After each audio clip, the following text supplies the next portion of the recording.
Hello, hi everybody. Okay, I want to do a nice little review. Okay, Superman 704, The Road Not Taken, part of the grounded story that is currently um, being written as we speak, and an ongoing event. This comic, this particular issue actually stood out. Superman's due to visit the town of Rushmark, which is where Lois went to college, and she obviously was part of a sorority group. who knew that Lois was part of a sorority? Fortunately, in Smallville, she never actually she never did finish college, did she? Well, neither her or Clark finished college, so yeah, that's continuity gone right down the pan. But never mind, that's Smallville after all. Nothing ever goes in a consistent manner. Anyway, this story, as I say, centres around Lois. She revisits her college town of Rushmark. She bumps into an old college friend, a guy called Brian. He's carrying his little boy with him. Invites Lois back to their house, to him and his wife's house. She's cooking dinner for them. Brian has got 2 kids. He's obviously married, and what Lois is trying to get around her head here is, how is it that a woman like Brian's wife has such a high demanding career? She works in architecture, yet here she is, she's cooking, she's got 2 kids, she's married. How does she do it? You know, and the wife just basically turns around, seriously, I don't know how I do it, but as hard as it is, I love doing it. She loves the life. And Lois is thinking, what about me? Maybe what about if I want that life? You know, what have I done so far in my time, in my life, in my career? Like, what have I done to show for what I've done, kind of thing? And she says it here. She says, you know, it makes me think, being back here in Rushmark, running into Brian, meeting you, where has busting my butt, running from story to story, really gotten me? What do I have to show for it? And here's Brian's wife turning around saying, what are you talking about? You're famous. She went, no, Superman is famous.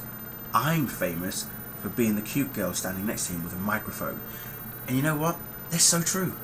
It's exactly how it is. Lois is famous for that. She's not famous for just being a great writer. She is now famous for the fact that she writes stories for Superman, and Superman is the famous one. You know, so she is his PR agent, but the world does not know that Lois and Superman are actually together. They just know that Lois and Clark are together. She even says it here. This was the best bit of the comic book here. I tried to be the strong, independent woman with something to say, and I ended up making my career by standing behind a man. I'm a bad feminist. And I just thought, damn, she's not wrong. She's not wrong. But in Smallville, it's the total reversal. It is the total reversal, and this is why I'm talking about this particular issue, because there's so many things from it that I can take from this comic that I can put onto Smallville and say, well, Lois in the comics, yes, she's not as strong and as independent as she should be, but on Smallville, she definitely is strong and independent, and it's Clark who's the one that's behind her, because throughout Smallville we have seen that Clark has been the second sort of denominator to the women in his life. Chloe, Lois, Lana, Tess, you know, Martha as well. All pretty much all the women that he's been with or has been brought up by, he's come second fiddle to them. You know, it's all about the upbringing of Clark and making him human and all that, understanding the human values and all that sort of stuff. But when it comes to like relationships, yeah, he's never really been the strong, independent man up until Ambush.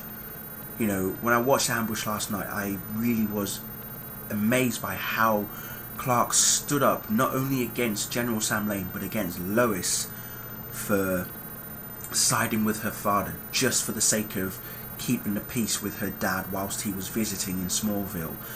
You know, and I thought to myself, I said, you know, Clark, that is the first time you've ever done that. I just hope that every episode after this you are just like that, because you stand up for what you believed in. As far as you're concerned, Lois was supposed to defend you in front of her dad. She didn't have to necessarily hint to her dad that Clark is the Blur, but at least sympathise with Clark, and that's what she didn't do. Yeah, alright, towards the end she eventually tells her dad that she loves Clark and she's going to be with him regardless of what her dad thinks. However, before all of that, there's Clark telling Lois, look, he's your father, yes, I understand that, but I'm in love with you. This is what you said to me before I told you I was the Blur, that you said you believed in the Blur, you believed in heroes, you believed in the metahumans and all that sort of stuff, so why aren't you telling your dad that? You know, Lois is trying to say, look, I'm trying to keep the peace, so just for this one day, let's not cause any tension. But that aside, it's the way that Clark stood up to Lois. That's what really got me excited. And I'm reading this comic now, and here we have Lois saying that she wants to be strong, she wants to be independent, but she can't be because she's made her career by doing interviews for a superhero. You know, it's like, does anybody really know Lois Lane? You know, nobody really knows Lois Lane. That's pretty much what she's trying to say. Yes, they all know she's a famous reporter, but who is Lois Lane? And what does Lois Lane actually want in her life? You know, does she want to be, you know, it's like she says here, I made a name for myself by scoring exclusive with Superman, but you're the Superwoman. That's to Brian's wife. She says, honey, let me tell you, this job does not come with a cape. Heck, it doesn't even come with vacations, which is true. Being a full-time mum and a full-time employed career woman and wife and housewife doesn't come with vacations, and it is not easy. You know, doesn't come with a cape, nothing like that. So it is a 24/7 job. Does Lois really want that? Maybe she does. Does she need it? Maybe not. But she really wants it. So eventually, you know, Superman catches up with her, and she pretty much just lets it all out. She pretty much says to Clark, look, you know, I know that you love me, I love you, this, that and the other, but I got thinking about wanting to have a normal life. You know, do you, as in, you know, she's asking Clark, do you need me? You know, I mean, I know you don't really need much of anything besides sunlight and a supply of red rubber boots, but I know the world needs you. I guess I would feel like less of a third wheel if I knew that you need me. But then Clark comes back with something so amazing that you know, this is why I love reading the Superman comics so much. The things that he says. Lois, I realised something during a flat part of Ohio. One of the things that keeps me most connected to this planet, most connected to the experience of being human, is waking up next to you. I love you, Lois Lane, and I need you. Now seriously, when I read something like that, it's not so gushy. It's to the point, it's straight. Clark has just said that with pure confidence, and it just hits me right there. Literally hits me right there. Stuff like this, if he says this in Smallville, I just think, oh, great. Right, not too sure. But when he says it in the comics, it's a whole different ballgame. I don't, you know, for me, it's because I'm a Superman fan.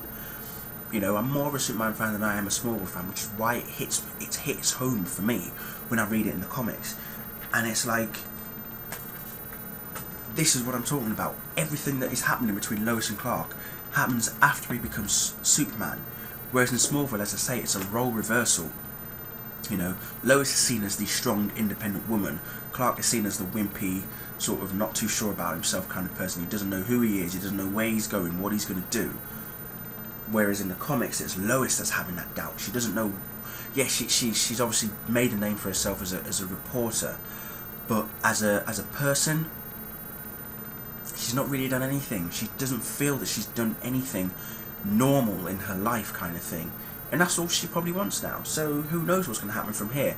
But I want to know what you guys think. You know, what did you think? Have you read it? Let me know what you thought of it as well, because honestly, it really, that issue really hit home as far as I'm concerned. It hit home for Lois, it hit home for Clark, and it hit home for me as well. And it's made me realise why I enjoy reading the comics so much. So yeah, let me know what you guys thought. Thank you for watching. See you later.